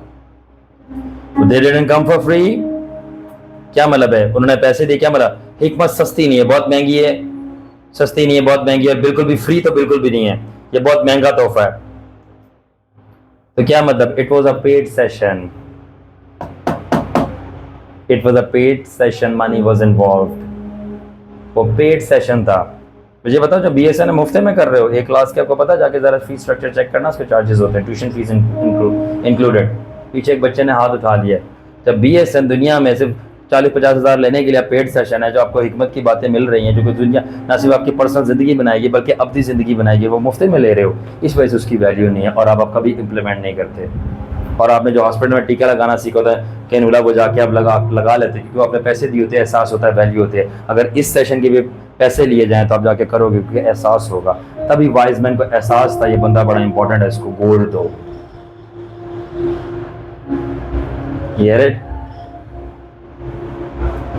तो इससे हमें क्या सबक मिलता है? इससे सबक मिलता है कि हिकमत और दनाई और सीखने समझने की बातें फ्री नहीं होती। पैसे लगते हैं, 3 चीज़ें लगती हैं। सबसे पहले पैसे लगते हैं, नंबर 2 आपकी सेफ्टी लगती है, आपको रिस्क लेना पड़ता है, नंबर 3 फिजिकल एफर्ट, बहुत ताकत लगती है। इसलिए जितने सुस्त लोग हैं, कामचोर लोग हैं, सुस्त, कामचोर और मुफ्ता तोड़, ये तीनों लोग मेरे साथ राफा में मेरे करीब नहीं चल सकते। फारिग होंगे, इर्द गिर्द रह सकते हैं, करीब नहीं रह सकते। कितने? नंबर 1 मुफ्त, नंबर 2 कामचोर, नंबर 3 मुफ्ता तोड़। इनमें लिख देता हूं, नहीं चल सकते। ये खुदावन के प्रिंसिपल है, क्योंकि वो वाइज मैन 3 चीजें लेके आ रहे थे। नंबर 1 गोल्ड, और वो गोल्ड किस चीज को पेश कर रहा है? मनी। मनी का क्या मतलब है? नॉट फ्री, कुछ ना कुछ लगेगा आपका साहिब। नंबर 2 वो रिस्क लेके आ रहे हैं, डेंजर, डेंजर काटनी पड़ेगी, इज्जत जाएगी, दाव पे लगेगी। नंबर 3 एफर्ट, ताकत लग रही है। क्या मतलब? Not easy. ये 3 क्राइटेरिया खुदावन के साथ चलने का। क्या मतलब है? आपको कुछ ना कुछ देना पड़ेगा, पैसे, आपको रिस्क सहनी पड़ेगी, डेंजर, और तीसरी चीज इजी नहीं होगा, आपकी ताकत लगेगी। तो अगर आप इजी ढूंढ रहे हो, मुफ्ता ढूंढ रहे हो और कंफर्ट ढूंढ रहे हो कि डेंजर में ना रहें, फारिग हो, नहीं चल सकते खुदावन के साथ। इर्द गिर्द रह सकते हो, करीब नहीं, जल जाओगे। सख्ती इतनी है, सख्ती नहीं है, दरअसल क्वालिटी है। क्वालिटी लाने के लिए ये करना पड़ता है। और यीशु मसीह के शागिर्दों ने भी सेम चीज़ की। क्या मतलब? जब उन्होंने अपना फिशिंग बिजनेस छोड़ा, पतरस ने, इंद्रियास ने, यूहन्ना ने, उदय परादा की ना सी यकूब, उन्होंने क्या छोड़ा? अपना फिशिंग बिजनेस, मच्छी पकड़ने का, मच्छी पकड़ने का बिजनेस छोड़ा। आपको मच्छी और बच्चियां छोड़नी पड़ेंगी। आई एम टेलिंग यू, नहीं चल सकता। मच्छी और बच्चियों के पीछे पड़े रहोगे, नहीं होगा। I am telling you. नहीं चल सकता। खुदावन अगर ग्लोरी में आएगा सारी बच्चियां बाहर जाएंगी और मच्छियां भी। I am telling you, I still remember Benin की गर्लफ्रेंड्स थी, कहता मेरी, मैं यंग था, मैं अनॉइंटेड था, मेरी बहुत सारी गर्लफ्रेंड्स थी और मैं गाड़ी में जा रहा था। खुदावन ने बोला अगर तू अपनी गर्लफ्रेंड्स गिव अप करेगा मैं तुझे इससे बेहतर एक चीज़ दूंगा। तो कहता मैं कुछ घंटों तक नहीं माना, फाइनली मैं माना। मैंने कहा खुदा मैं अपनी गर्लफ्रेंड छोड़ दूंगा। और बोला गुड। कहता जब मैंने अपनी गर्लफ्रेंड छोड़ी तो खुदा ने बोला अब मैं तुझे अपनी अनॉइंटिंग दूंगा। That's how it is. मच्छी और बच्चियां नहीं चलेंगी, जाएंगी बाहर pure, and then the lord anoints you. जितनी चीज़ें आपकी ज़िंदगी से जाती जाएंगी खुदावन उतना करीब और पावरफुल आपकी लाइफ में आता जाएगा। आई एम स्टिल वर्किंग, मैं अभी भी अपनी ज़िंदगी से बहुत सारी चीज़ें निकाल रहा हूँ क्योंकि मुझे खुदावन की फुलनेस में जाना है, हनूक की तरह। आमीन। सब चीज़ें जाएंगी। ऑलराइट। सब यीशु ने अपना फिशिंग बिजनेस छोड़ा, क्या मतलब? अपने पैसे छोड़े, कुछ ना कुछ दिया, माने। नंबर 2, उन्होंने अपने घर बार छोड़े और फक्की फरीसी और हेरोदीस उसके पीछे पड़ गए। वो क्या है? रिस्क। नंबर 3, वो यीशु के साथ पैदल चलते थे, दूर दूर तक जाते थे, भूखे भी रहते थे।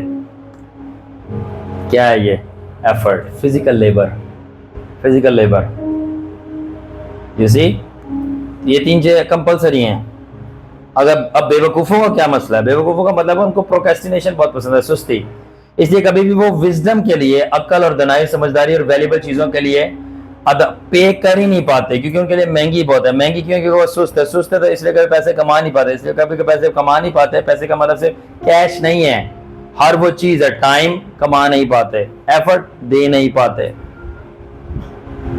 कुर्बानी दे नहीं पाते। ये मनी है। मनी का मतलब है वैल्यूबल चीज़ें। डिसिप्लिन दे नहीं पाते। बोलो 10 बजे आओ, वो 12 बजे आएंगे, बंदा फारिग है। वो ऑलरेडी मेरे दिल में रिजेक्ट और एक्सपायर है। मैं उसको कभी भी हाई पोजीशन पे नहीं रखूंगा। आगे जाके मैं एक और कॉन्सेप्ट बताऊंगा वैलिडिटी और रिलायबिलिटी का। मैंने अगर आपको 7 बजे बुलाया और आप मेरे पास 7:15 पे आए हो, मैं आपको गले लगाऊंगा, आपको चूमूंगा, बट समझ जाओ मेरे दिल में फारिग हो। क्या आपने मुझे बता दिया है कि मैं आप पे ट्रस्ट नहीं कर सकता,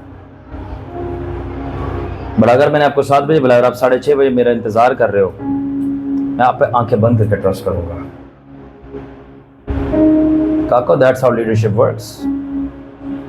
3 डेट पे एक एब्सेंट होता है, आपको पता है? होता है ना? वहां पे तो बड़ा समझते हो ड्यूटी पे, खुदावन को मजाक में लिया हुआ है, जिसके साथ हमेशा रहना है। इस कौम को अभी तक निडर, दलेर, समझदार और तप्पड़ वाला लीडर नहीं मिला। तप्पड़ थी तो समझदारी नहीं थी, समझदारी थी तो तप्पड़ नहीं थी। और बेशक यहाँ पे सब कुछ है। ये बंदा ट्रेनिंग कंप्लीट करके आया है और गैस व्हाट, आज मुझसे पूछे, बोला गैस व्हाट, मैं सेकंड राउंड और सेकंड ट्रेनिंग सेशन के लिए एंटर कर चुका हूं। अब मैं 10 इयर्स में नेक्स्ट इन्वेस्ट करने लगा हूं खुदावन के साथ। मिनिस्ट्री में नहीं, मिनिस्ट्री साइड पे चल रही है, ट्रेनिंग पे। पूछे क्यों? पूछे क्यों? क्योंकि मैंने फादर के साथ डायरेक्ट काम करना है, किसी बंदे के नीचे नहीं। कुछ लोगों के लिए शॉकिंग बात होगी और कैमरे पे लोग चिढ़ जाएंगे।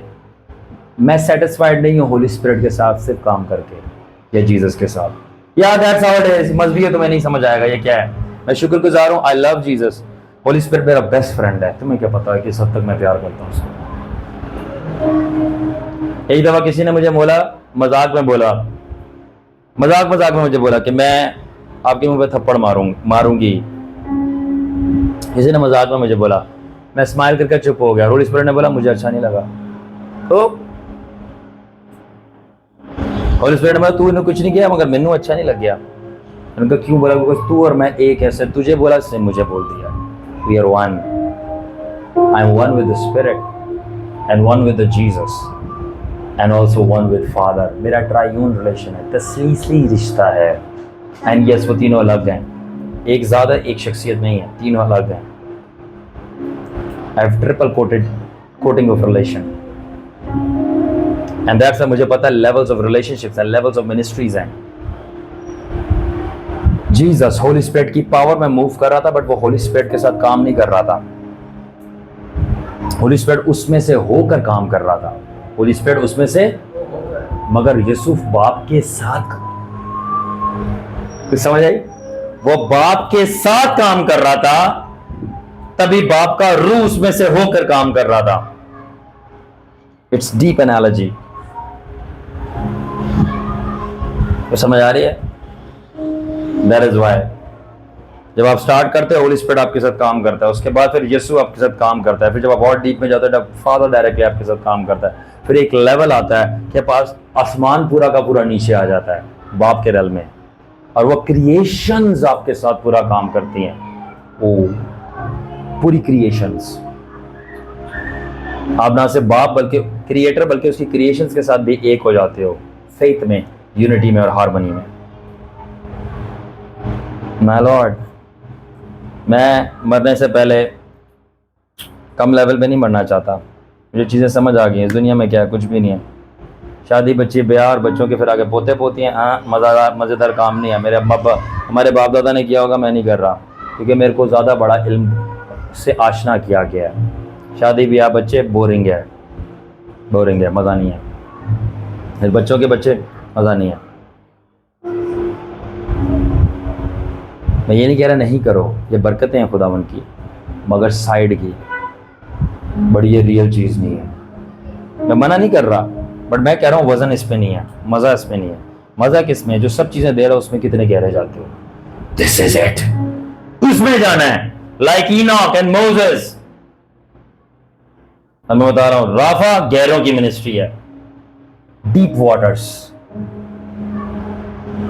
पल्ला और पॉपुलेट बाहर रहेंगी, केकड़े बाहर, ये deep waters, that's it. Okay, तो इसलिए जो बेवकूफ़ हैं वो पैसे नहीं दे सकते, वो रिस्क नहीं दे सकते, वो एफर्ट नहीं दे सकते। कहीं और दे देंगे मगर खुदावन के लिए नहीं देंगे। आप देख लेना, लोग अपनी ये तीनों चीज़ें कहीं और दे देंगे, अपने पैसे भी, अपने एफर्ट भी और अपना रिस्क भी सह लेंगे, खुदावन के लिए नहीं सहेंगे। और अगर खुदावन के लिए सहेंगे तो बातें सुनाएंगे। यही कीमत है, इजी, फ्री, सेफ्टी, फूल्स वर्सेस वाइज।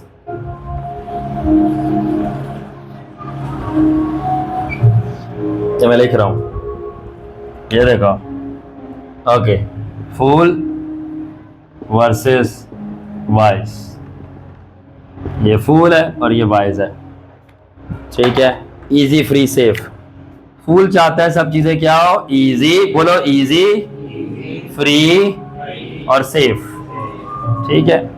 और वाइज जानता है कि कोई भी चीज इजी, लेबर, आपकी लेबर लगेगी, ताकत लगेगी, पसीना लगेगा, सारा दिन बाहर रहोगे। नंबर 2, कोई भी चीज मुफ्त नहीं है, कॉस्ट, प्राइस देनी पड़ेगी। सेफ नहीं है, रिस्क तो लेना पड़ेगा साहेब। अपने बिजनेस, अपनी अम्मा पापा, अपने बच्चे के लिए ले लोगे, पहले अटेम्प्ट पे डिलीवरी, प्रेग्नेंट कर दोगे, बीवी को ये नहीं पता कि बीवी सही तरह बच्चा पैदा कर पाएगी कि नहीं, बच्चे को की रिस्क ले लोगे। ये मैंने जिम रॉन से सीखा। बीवी को प्रेग्नेंट करके बच्चे की रिस्क ले लोगे, बीवी बचेगी या बच्चा बचेगा कोई पता नहीं है, ये दोनों बचेंगे कोई पता नहीं, ये रिस्क उठा लोगे, मगर कभी भी खुदावन के लिए रिस्क नहीं लोगे बाहर जाने की। इससे पता चलता है कितने बेवकूफ़ और कितने समझदार हो। कि बेवकूफ़ी का मतलब ये नहीं है कि हर जगह पे इजी, फ्री, सेफ। बेवकूफ़ी का मतलब ये भी है कि अपनी ताकत, अपनी कीमत, अपनी रिस्क दूसरी जगहों में लगा देना, मगर खुदावन के लिए नहीं लगाना। यू सी, अब देख लेना, हमारे साथ लोग हैं, अपना पैसा कहीं और लगा देंगे, मेहनत भी कहीं और कर लेंगे, दनादन बच्चे पैदा करी जाएंगे, ठीक है, कोई पीछे बैकअप नहीं है, रिस्क ले लेंगे, बच्चा अपनी रोजी खुद लेके आता है, ठीक है, और ऐसा कारोबार शुरू कर देंगे जिसका नसरना पैर पता है, बाद में नुकसान उठाएंगे, कर्जे के नीचे आ जाएंगे, ये सारी चीजों की रिस्क ले लेंगे। खुदावन के लिए बोलो कि निकालो 5,000, नहीं है ही नहीं। सिर्फ महीने का, अब मैं एक पावरफुल स्टेटमेंट बोलने लगा, आर यू रेडी? सिर्फ महीने का आज के दौर में बच्ची के जो वेस्ट प्रोडक्ट है ना, वेस्ट प्रोडक्ट जिसको हम कहते हैं, हाँ वो बच्चे ने पोटी कर दी, पोटी हमारे बच्चे ने, उसी का 10 से 20 से 30 हज़ार है ओवरऑल। तो बच्चे का वेस्ट प्रोडक्ट का 10 से 30 का मार्जिन आप दे सकते हो, और खुदावन को आप 5,000 नहीं दे सकते। इसको सिंपली एक चीज बोलते हैं, बोलते क्या? घटिया सोच। ओ या मैं पास्टर नहीं हूँ, सेमिनरी वाला। I love my father's pastors जो अनॉइंटेड हैं, वो बिल्कुल ऐसे ही हैं। आप बच्चे का 10 से 30 हज़ार दे सकते हो आज के ज़माने में उसके वेस्ट प्रोडक्ट का, और आप खुदावन को फटाफट 10 रुपए का नोट देते हो। बेशक खुदावन आपकी औलादों के साथ ऐसे डील करेगा, ऐसे डील करेगा। और खुदावन तुम करना, ताकि इनको एहसास हो कि खुदा का बेटा यीशु नासरी सस्ता नहीं है, उसकी बादशाही में जाना। अपने बच्चों पे 10,000 लगाते हो और खुदावन के पाक बच्चे यीशु नासरी को 10 रुपए देते हो। छी, ये गैरत है। एलिया को गैरत चढ़ी थी, उसे नबियों के सर उड़ा दिए थे। शुक्र करो शरीयत के दौर में नहीं अभी आप लोग जी, जो सर उड़ा दिए थे। तो समझ आ रही है? That is why। दूसरी बात, हम एंडिंग की तरफ जा रहे हैं, और वो ये है कि उसके बाद जब वो यीशु मसीह को मारने के लिए आया हेरोदीस, तो खुदावन ने यीशु को छुपा दिया, बेबी जीसस को। जीसस कौन है? किस चीज को शो करता है जीसस? और हेरोदिस किस चीज को शो करता है? बेवकूफ़ी को। याद रखना, खुदा हमेशा बेवकूफ़ों से हिकमत छुपाएगा।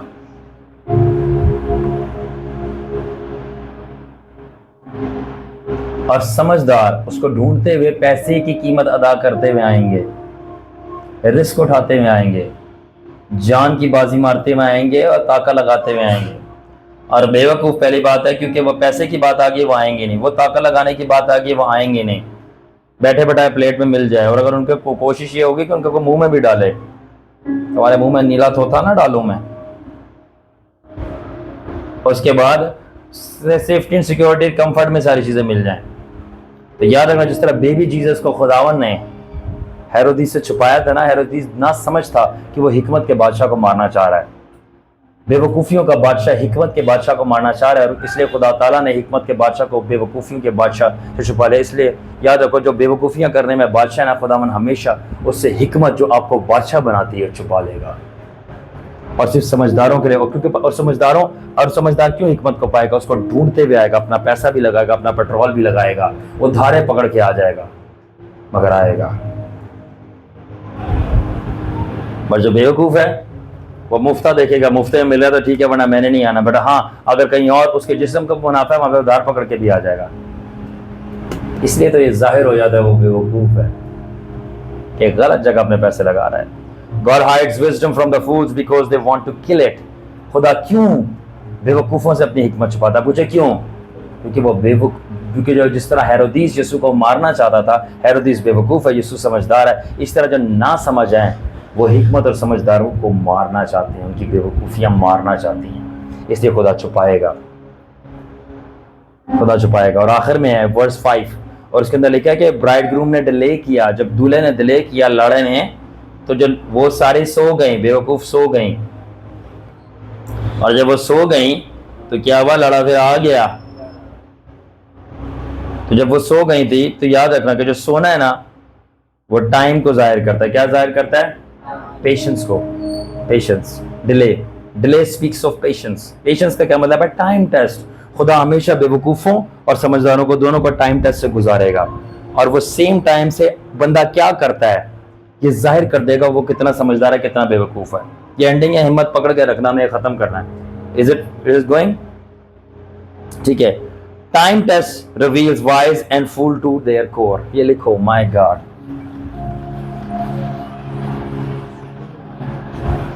जोएल पॉज करो जरा वीडियो। डिले पेशेंस को जाहिर कर रहा है, और जो पेशेंस है वो टाइम टेस्ट है,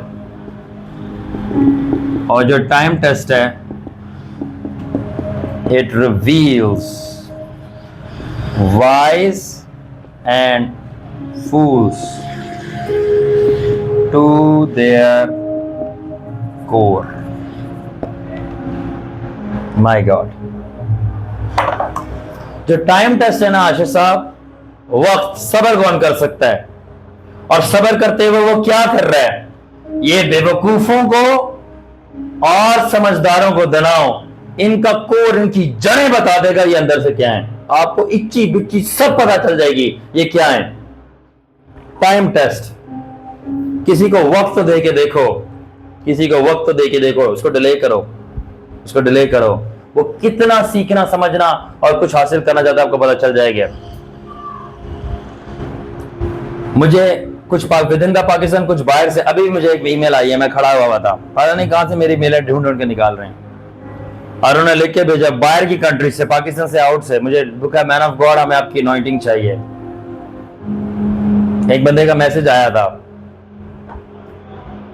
और मैंने अपने एक शागिर्द को रेफर किया, मैंने कहा इससे बात करो।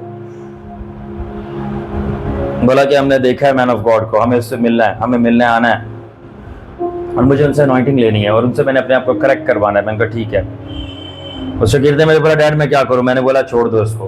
बोला है? मैंने कहा देखो ये कितनी देर तक तुम्हारे पीछे पड़ता है, इसमें अलीशा एटीट्यूड है कि नहीं है। मैंने कहा अगर इसमें ये तुम्हारे पीछे ना पड़े और देर तक पीछे पड़ा ना रहे और हमारे देर तक डिले करने पे, रिजेक्ट करने पे आपको भूल जाए, he was just bluffing around, कोई सीरियस नहीं था। अगर आप पीछे पड़ना नहीं जानते, किसी के पीछे आना नहीं जानते और पीछे आराम से छोड़ देते हो, आप मजाक कर रहे थे। जाके पहले खुद को समझो, आपकी नीयत ही नहीं है, क्योंकि जैसे नीयत बनाइए वो पीछा नहीं छोड़ेगा, वो पीछे बार बार आएगा।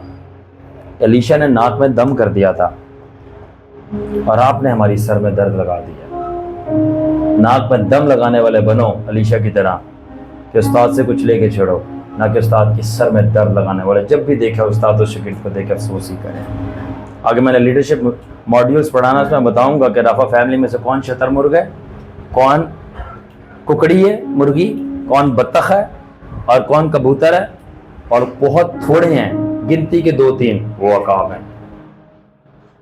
और खुदा ने मुझे सिखाया कि काबों से कैसे डील करना है, कबूतरों से कैसे डील करना है, और फिर कुकड़ियों और बतखों से कैसे रवैया रखना है, और शतरमुर्ग को तो छोड़ दो, किसी काम के नहीं।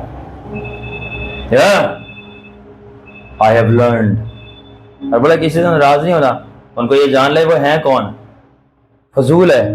अगर तू शतरमुर्ग से चाहे कि वो अकाब की तरह उड़े तो अपना वक्त ज़ाया करेगा, अपने इमोशन ज़ाया करेगा, फजूल में नाराज होगा। छोड़ दे उनको, छोड़ दे, कुछ किसी किस्म की तवक्को ना रख, वो खुद अपना अजर काटेंगे जो वो बो रहे हैं, और ये मेरा गज़ब होगा ओवर द टाइम। ये सी तो पेशेंस, इन लोगों के माइंड ओपन हो रहे हैं, तो हम ये नेक्स्ट आने वाले वक्तों में करेंगे। मैं प्रोजेक्टर पे करूंगा, किसी को नहीं बताऊंगा कौन है, सबको पता चलेगा आप कौन हो। जब मैं खुसूसियत बताऊंगा आपको पता चल जाएगा। और अल्लाह के मैंने लिख के भेजी है, मजे की बात, किसी ने भी रिप्लाई नहीं किया, किसी ने भी रिप्लाई नहीं किया। कहते तो मैं बोल दूं, ये कुकड़ियों की खुसूसियत होती है जो काम की चीजों की मेजॉरिटी में रिप्लाई नहीं करेंगी, और फजूल चीजों पे अगर मैं पार्टी अनाउंस की होती खाने का, सब रिप्लाई कर रहे होते।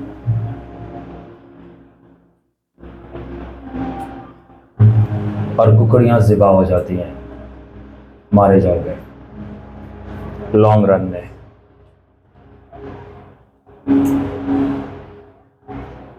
अभी देख लें, सी एक पर बड़ा खतरनाक तलवार है, जिस पर चल जाती है ना बेवकूफ रोते हैं।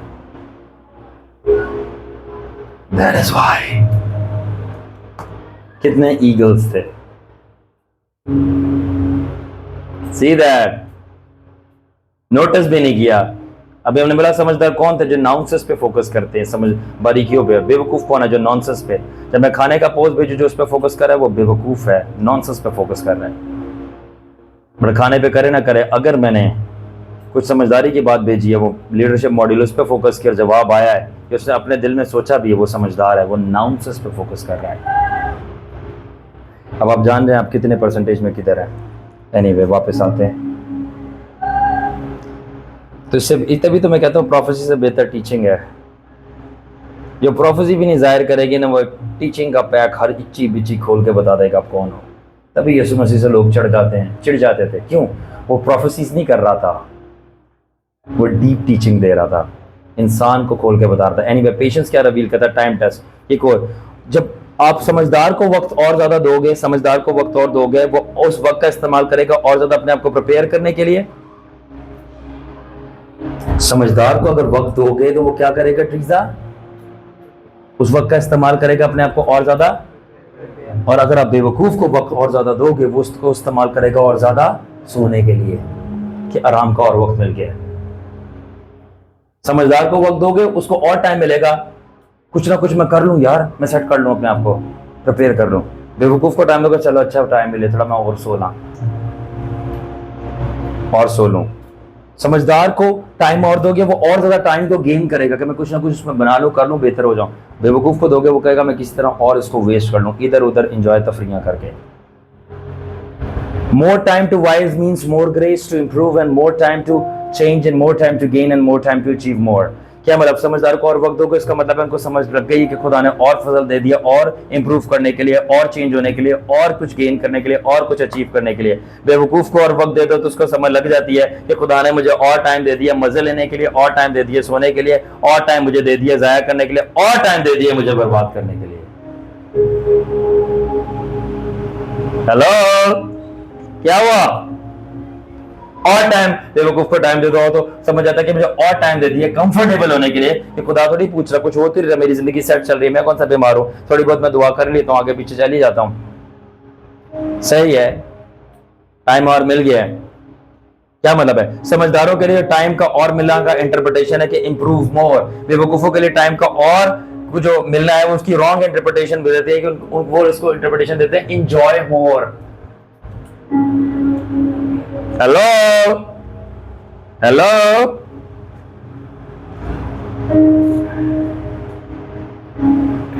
आज के लिए इतना ही काफी है, कर दो वीडियो।